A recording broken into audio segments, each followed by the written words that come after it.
What's up guys, I'm back with another cognitive accessibility review. This time we'll be taking a look at the Marvel Avengers beta that I got to play this weekend. Now as it is a beta, obviously things may change between now and release, so keep in mind this is just a snapshot of the game at this point in time. Marvel's Avengers is an upcoming action-adventure game from Crystal Dynamics with both single and multiplayer, which the beta gives you a chance to try. The beta starts off on A-Day in San Francisco, fighting off goons on the Golden Gate Bridge, and you're given a chance to get to grips with each of the main Avengers: the Hulk, Thor, Iron Man, Captain America and Black Widow. The single player tutorial gives you a little taster of each character, which I found super fun. The controls are relatively simple and more or less the same for each character, so you don't have to necessarily memorize certain character move combos or anything like that. Some players might see this as an issue, but for someone like me with memory issues, I actually really appreciated that. Each character basically has a light attack, a heavy attack, some special moves and an ultimate, which are all bound to the same buttons, so you don't have to rewire your brain every time you switch characters. The game does actually have full remapping available, which is awesome for players with mobility difficulties. I quite enjoyed the combat. It's pretty easy to pick up and it did feel super satisfying. I felt super powerful in the tutorial, as you should as an Avenger, but I did feel a little bit underpowered as the Hulk later on. It felt super fun to jump around and smash the heck out of things, but it did feel a little bit strange that Hulk wasn't doing that much damage to these tiny little robot dudes.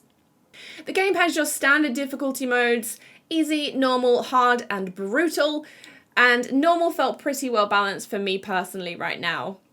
As someone with issues processing information, I always have subtitles on, so I was very happy to see that not only were there full closed captions that tell you about the non-dialogue sounds going on in the game, but you also had the option for characters to have different colours, and the subtitles did also come with a nice dark background colour by default.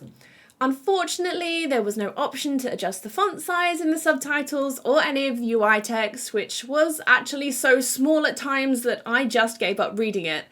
The mission objective text and the text in the game menu is so small, you need to be pretty close to your screen to see it, but I did appreciate that you could just hold down a button for the game to equip your best stuff for you.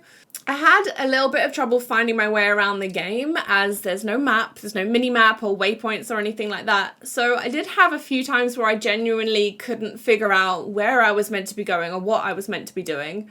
I was later told by my husband that you can actually press up on the D-pad to trigger what the game calls tactical assistance, which gives you a beam of light that you can follow. However, this is never actually taught to the player, and I know many people, like myself, that managed to make it all the way to the end of the beta without actually coming across it.